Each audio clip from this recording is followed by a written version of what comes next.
Hello and welcome to this morning time taste challenge. We're in late mid morning, and I have two single malt Scotch whiskies. The first one is Tomatin. Tomatin. The distillery was established in 1897. Went out of business for a little while in the mid 1980s. Not even a year. Later that year, when it shut down, it was bought out by a Japanese company who still owns it today. Uh, It's imported through Princeton, Minnesota. This is called a Dualcas, but around the rest of the world, it's known as Legacy, Tomatin Legacy. Was not able to find an introduction date on it, though, I'm afraid to say. Sadly, I could not, but it's 43% alcohol, and unlike many of the countries around the world, we get a 750 milliliter bottle. I noticed a lot of video reviews that get 700 milliliters. We get 750. But then there's talk that a lot of American companies are going to cut back to 700. I don't know how that's going to fly. Clear bottle. It's filigree, embossed. And if you buy it in England, or if you live in Malta, or if you live in Singapore, it's going to say Tomatin Legacy. But they had to sell it as Dualcas here because there's already a Legacy Scotch on the market in the United States. So Legacy, Dualcas means legacy or heritage in the Scottish language. All right, so moisturize the cork. This ran about $27 at Walmart, but the price has gone up. It's in the 30s now. No age statement, but I watched a video produced by the distillery that said it was aged between 5 and 8 years, meaning around 6 years, average 6-year-old Scotch malt whiskeys blended in. So it's about a 6-year-old, give or take. This is Glencullen 10. Now, are there other Glencullens like an 8-year and a 6-year? I don't know. There might be. But what I bought was the Glencullen 10-year aged, and I bought this at Albertsons grocery store out of town. We don't get Albertsons in my town, but believe it or not, this was $20.99. And after all the JB inflation that we've suffered through, 3 years later, well, 2 years later since I bought it, 2 years later, it's $21.99. So it's only going up $1. Now that's the sale price, okay? So they got it discounted to $21.99. I think the regular price was like $30. But you can go right there and get it $21.99. So $22 versus over $30. 10-year age, about 6-year age, non-official, but they're telling us the average. 43% alcohol, 40%. Let me update my notes. I know I made a little boo-boo right there. Both are single malt Scotch whiskeys, yes, but not 40%. Okay, so we'll fix that. Both are single malt Scotch. Okay, Tomatin Dualcas Legacy. The company was founded in 1897. Like I said, I couldn't find a release date on the Tomatin Legacy Dualcas. 43% alcohol, so it's a little higher proof. 86 proof versus 80. Okay, age 10 years, 40% alcohol for the Glencullen.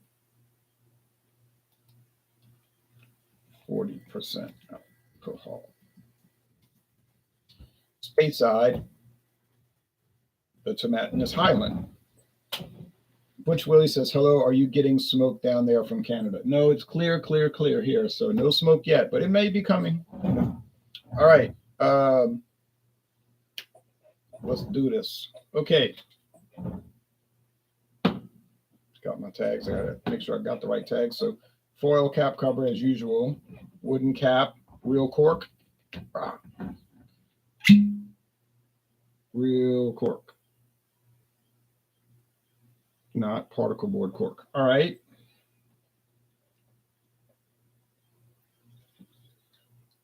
It says the softer side of the Highlands. So they're telling you right there, it's going to be smooth, mellow, mild. If you want to say bland, okay. But it's made for people that don't like harsh flavors. Some people are like that. You say, I got to have intense, intense.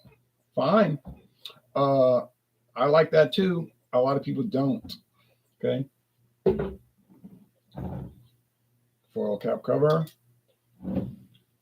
Same thing, real cork. Now, who produces this for County Line Distillers? We don't know. This we do not know, and we will never know. Okay, yeah, good pour.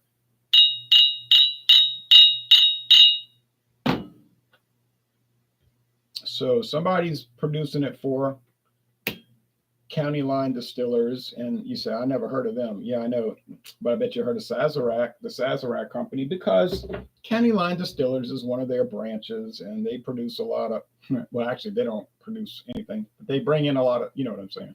They got stuff under their umbrella. Well, first thing we notice is that the Tomatin, the Tomatin is lighter.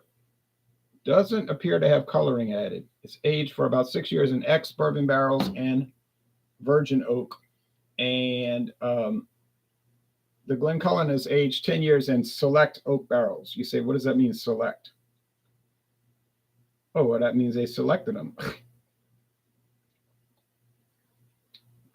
And more than likely, they said, use the cheapest ones. I'm not saying that to be negative. I'm not saying that to be sarcastic.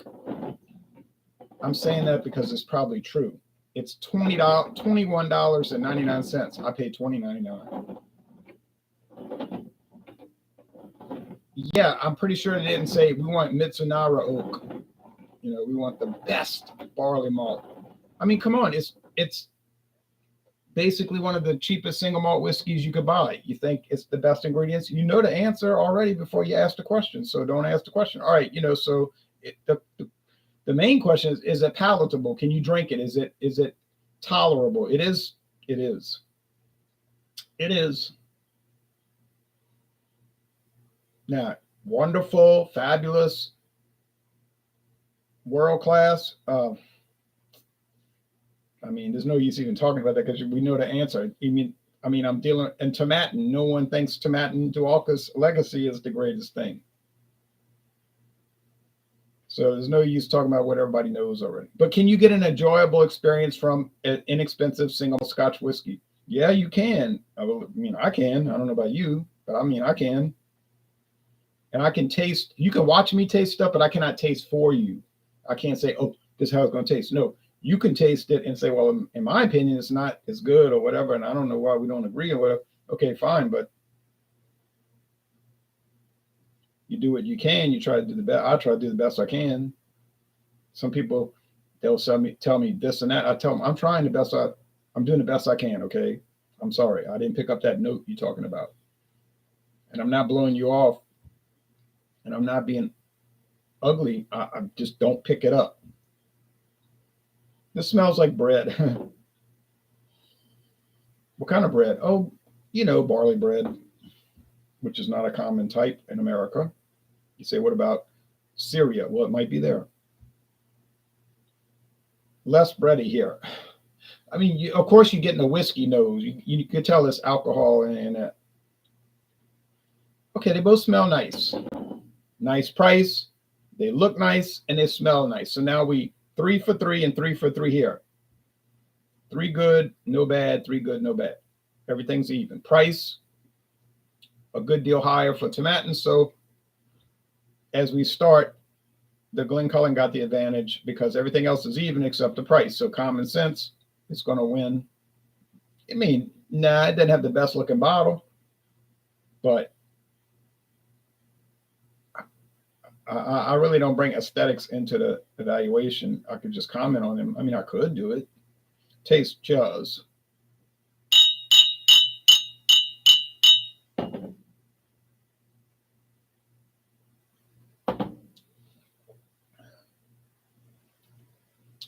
Yeah.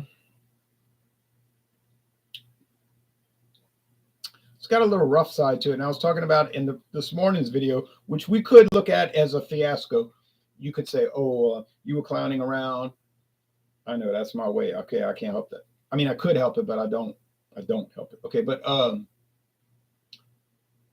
you got it wrong. Yeah, but it wasn't because of the clowning. I got it wrong because I couldn't figure out which was which. And I was tasting the harshness and all, and I was like, wow, I can't believe Glenmorangie has a harshness. I didn't think it did, but guess what? It doesn't. It was the Glencullen that did. And that 10-year age was getting me confused because you think after 10 years it's going to be smooth as silk. Nah, that ain't happening. It's got this weird glutinous thing.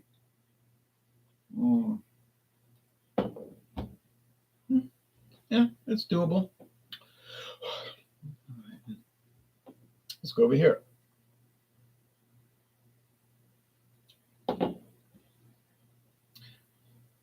There's your deal. There's your deal, Highland. You spend time reading about Highland and Speyside, then you start wondering to yourself, what's the real difference? You say, oh, it's two different regions. I know.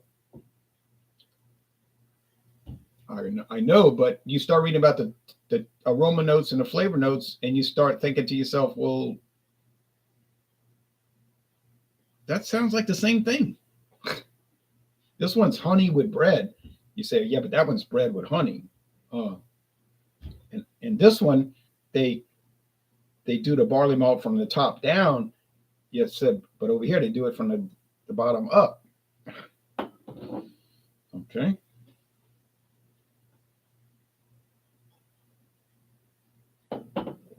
But it was the same malts. Oh yeah, it was from the same people. It came out the same bag. It was the same bag of malt. But they cut the top of the bag and poured it. The other people cut the bottom and poured it. That's how they do it in the Highland region. They never cut the top of the bag. Ever. Cut the bottom.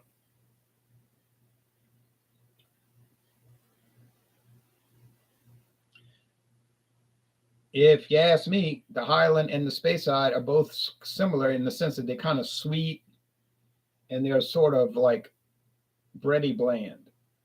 You say bready bland. Yeah, like they're bready and then they kind of bland. I didn't say a third B. I didn't say bready bland bad. I said bready bland. The third is your option. I know some people, well, actually, most people I know, their whole life eating experience consists of eating bland food. They don't want it spicy. They don't want it particularly seasoned, and they don't want it pepper hot for sure.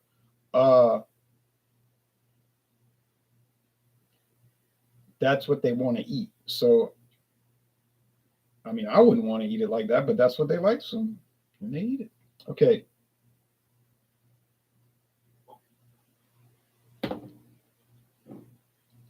Bud Light didn't get to be the number one beer in America because it was full of flavor. I mean, it used to be number one. but I mean, you said, well, those people don't know how to drink beer. Oh, I'm sure they know how to drink it. They drink a lot of it. Hey, look, I'm like you. I don't know why they want to drink it. Okay, it's just so bland to me, you know. Or I don't know why they used to want to drink it. Now they all gravitated to Miller Lite and Coors Light. But that's the same. It's like you just made a lateral move. Nothing changed. He said, but the label's different. Yes, they all got blue on the label. You ever notice light beers be a blue? Keystone Light, Bud Light, Miller High Life Light. Go on now. Keystone Light, Natural Light. They all got blue.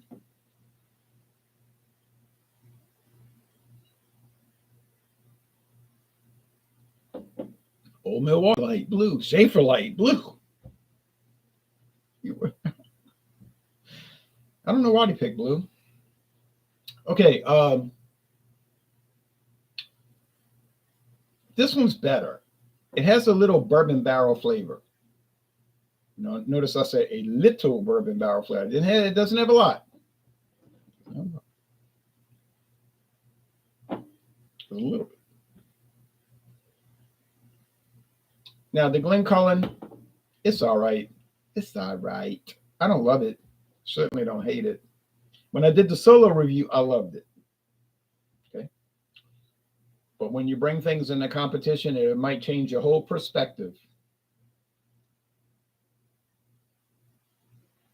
You say, oh, this woman is beautiful, beautiful. I say, how many women have you ever seen? Oh, I never have, just her. Hmm. Now I say, hey, Henry or Felipe or Emeril, look at these other women. And you say, oh, I must have underestimated the potential. I'm like, yeah, because you had no reference point. Now you do. Do you still think? You say no.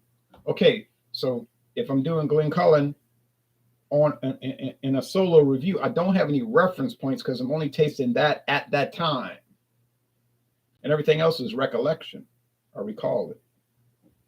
But now we're doing them real time. I'm tasting this. I'm tasting that. I'm tasting this. I'm tasting that. I'm tasting this. And I'll say, oh.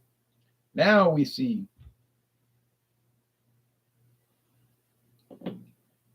Before we look through a glass darkly, now we see clearly. When I was a child, I spoke as a child. I ate as a child, like children food. Now I eat adult food. You say, oh, ramen noodles, that's adult food, huh? It is in my world. But I get the Marashan. Who you think you play? All right, anyway.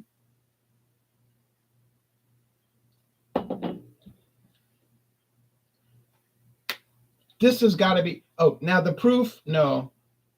43% versus 40, that didn't seem to make much difference. No. But the flavor did. This is just pure bread dough beautifulness.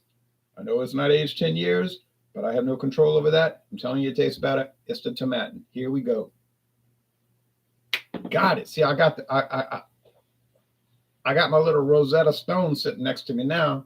So when I do these taste challenges, I'm gonna look at the Rosetta Stone and I'm gonna say, oh, that one's kind of harsh, and that translates to Glencullen. So now I'm gonna make the meats. I'm gonna make all the meats because I got the riddle.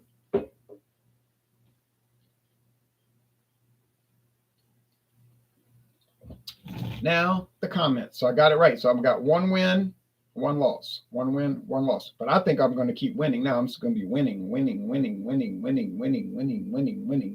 then it'll be time for brandy. When we switch Scotch, we on to brandy. Now I have a very low shelf brandy, although at Total Wine and More on the top shelf. Can't explain it, but it is. Anyway, is it the cheapest brandy in the world? No, because you could buy some out of the back of somebody's truck, but then they'll read about you in the newspaper, say you were one of the 45 people who died after the reception because you drank liquor out of the back of their truck when you were in Tanzania. But is it the cheapest brandy you can buy at the store? Yeah, one of the cheapest at the store, yes. But you'll see that coming up like a flower. Okay. Hector Lopez says, it's cool you're only missing one state left to visit, which is Hawaii. Yes, it is cool. I only traveled to Nevada and Arizona and Mexico. So you're in California, you've been to Nevada to the east, Arizona to the southeast, or well, depending where you are in California, and Mexico to the direct south. Well, that's not too bad for, and I'm sure the Mexican state you visited was Baja California del Norte. Upper California of the North, whereas the United States, California is California Alto. That means upper, Alto. And then the bottom one is Baja, lower, upper and lower. That's how Mexico used to have it, and Spain had it set. There's all California, big long. Alto, upper and lower. Now, the upper is United States of America. The lower is Mexico. Okay. And then the lower is divided into two parts, northern lower and southern lower. You say that's complicated. When you think about it, it's really not that complicated. Okay. Now, that's it. So We got another single malt coming up Saturday, I guess. Yeah, Saturday, then Sunday, then Monday, then Tuesday, then Wednesday, then Thursday, then uh, and the next single malt is the next single malt. Oh, I think it's the Glenlivet 12. Glenlivet 12. Glenlivet 12 from Chivas. Doesn't Chivas Brothers make it? That's their single malt. Then they use it in Chivas 12 and Chivas Extra and all that. Yeah, I think it's Chivas Brothers, right? Okay, but they own that distillery, Glenlivet Distillery. Yeah, I think so. But whatever the case, Glenlivet 12 won't be any contest here. I mean, I feel sorry for Glencullen. It's not going to win. If you wanted the video, I wouldn't take offense because I wouldn't watch. Well, I would watch it, but I could understand if you didn't watch it. Then I got the Glenlivet Founders Reserve. No age statement. It's like 5, 10 years. It's like 5. It's like 7 years old. I don't know the exact age. Maybe 6 years. They don't give an age. Maybe it changes year to year. We don't know. But we do know this. Glencullen ain't going to win against Glenlivet Founders Reserve. No way. And I have doggone Ardbeg 10. You say Ardbeg 10. Why are you even making that video? It's impossible that the Glencullen could win. I know it is impossible.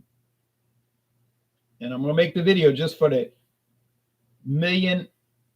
No, the probabilities are in the billions that it could happen. So just, it obviously cannot happen. Then we have Jura Journey. No way Jura Journey's losing to Glencullen, even though they were the same price when I purchased them, $21.99 versus $22 even, a penny difference. Jura Journey has gone way up. My friend David said it was priced incorrectly. That's why it should have never been $22. That's not really my issue. I went to Total Wine. They had it for $22, so I bought it. Jura Journey. Impossible. Cannot lose. We have a few others. The Glenrothes 18-year age, 18 years. Or is it 15? I can't remember. It's a lot of years. And thank you, Robert, the Whiskey Scout. Yeah, that'll never lose. It's not that great, but it'll never lose to this. And then I've got the other Isla one. I have the Finlagen. Yeah, Finlagen. It's only 86 years. They ain't gonna lose to this Finlagen. Yeah. So we'll do a few of those. We'll play around with those, and then it's on to brandy, and it's going to be a war. Now, is Classic Club going to have any chance? You would think no, but then you don't know until you do it. But you would assume it doesn't have a chance. And I was doing a video search. Who has reviewed Classic Club brandy? Guess what? Nobody. All right. At this point, David Cassidy says, "Hey, I just saw McCartney's coming up video the other day, laughing out loud." Oh yeah. That's good. He better not go to the airport in Japan and try to sneak in some of that. All right. Cohen's Garage says, when is the next political video coming up? Yeah, I'm not sure about that. I'm thinking about it. Not sure, but I'm thinking about it. Trying to decide. All right, y'all take care now. So in a couple of days, on the 9th, what's that, June 9th at dawn, another single malt showdown, but then expect that it won't be much of a contest, but we'll see. All right. Thank you. Bye-bye.